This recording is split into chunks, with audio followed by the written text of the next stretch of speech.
Hai guys, kali ini saya mau share resep bolu gulung abon. Bolu ini terbuat dari 10 telur. Jadi ini pastinya empuk, ya, lembut, gurih. Dan tentunya kalian bisa lihat ya, teksturnya bagus.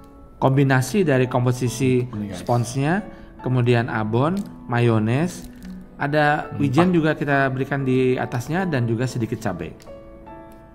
Untuk isian abonnya di sini saya gunakan abon sapi, tapi kalian bisa gunakan abon ayam ataupun abon ikan ataupun dengan isian lainnya seperti ayam suwir isian lemper atau juga dengan ebi kering seperti isian sumpia. Kali kalian bikin yang gurih-gurih, yang asin, biar nggak manis terus. Oke? Selamat mencoba. Happy baking.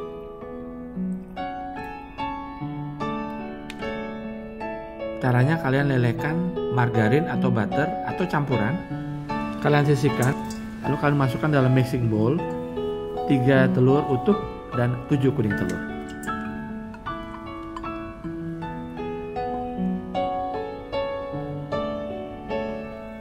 Lalu kalian tuang gula pasir, kalian juga bisa gunakan gula bubuk.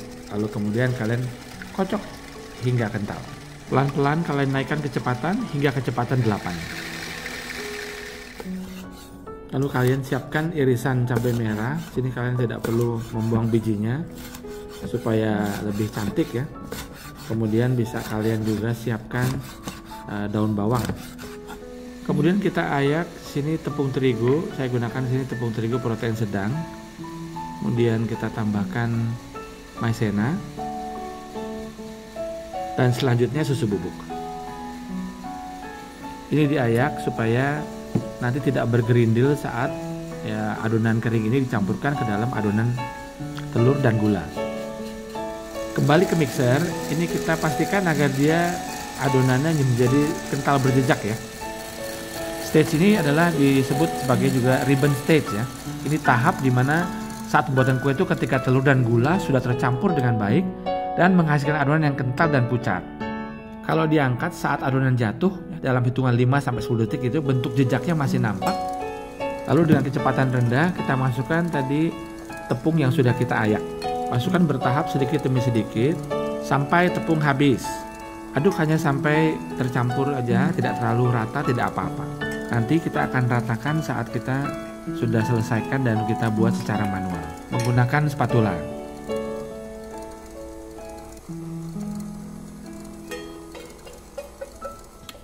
Lalu ini kita ambil sedikit adonan, kita campurkan ke mentega leleh. Ini yang kita sebut dengan metode pancing.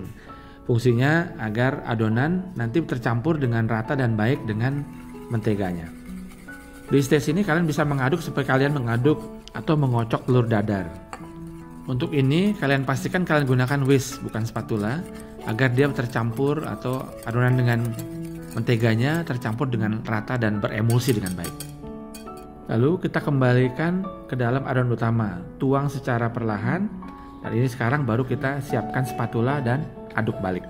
Pastikan kalian memfoldingnya hingga tercampur rata ya, karena kalau adonan butter sampai tersisa di adonan atau tertinggal di bawah dasar adonan, maka dia bisa membuat bantet. Tapi pastikan bahwa kalian tidak overmix. Nah ini fungsinya dengan sistem pancing akan lebih memudahkan adonan encer daripada mentega untuk bercampur rata dengan adonan utama.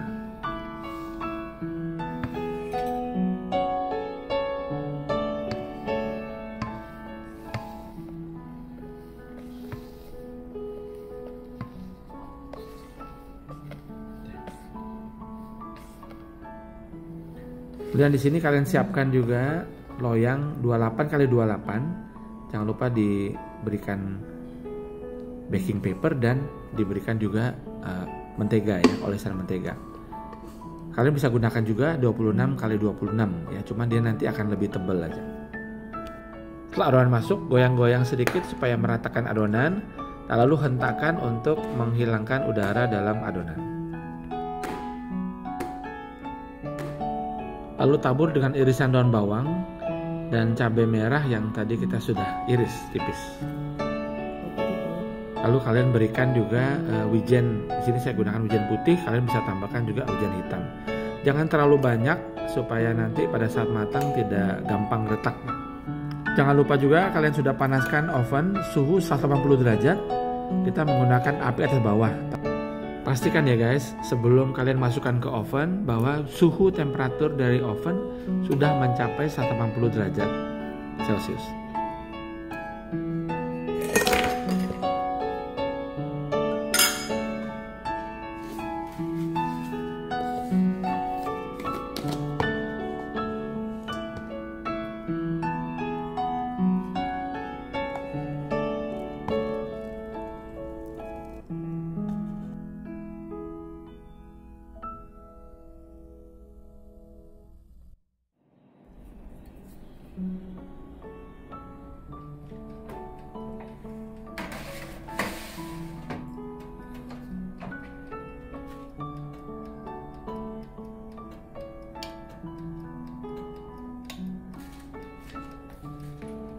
Ini kalian panggang selama kurang lebih 20 menit.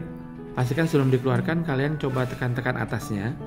Kalau masih keras-keras itu berarti masih soft, belum matang, kalian tambahkan lagi. Tambahkan lagi beberapa menit dalam oven. Setelah matang, keluarkan dari oven dan kalian hentakkan agar uap panas keluar dari bawah loyang. Istirahatkan spons sebentar di rak, kemudian kalian siapkan mayonesnya. Di sini saya campur mayones dengan susu kental manis. Untuk komposisi mayones dan susu kental manis kalian bisa sesuaikan ya, karena masing-masing kayak mayones memiliki kadar asam ataupun manis yang berbeda. Lalu kalian balik, kita keluarkan spons dari loyang, dibalik di atas baking paper. Bawah baking paper jangan lupa kalian alasi dengan kain agar tidak licin.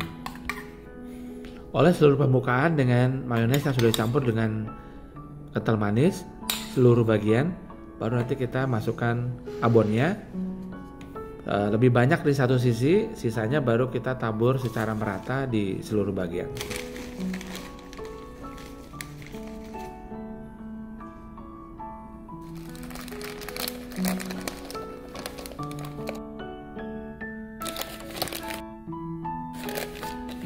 Kemudian kalian gulung, baru dipadatkan.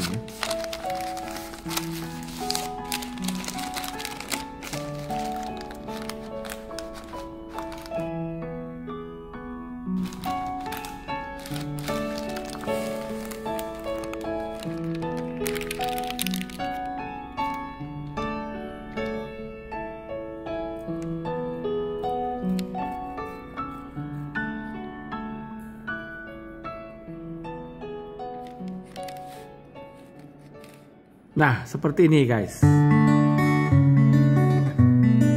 Thank you for watching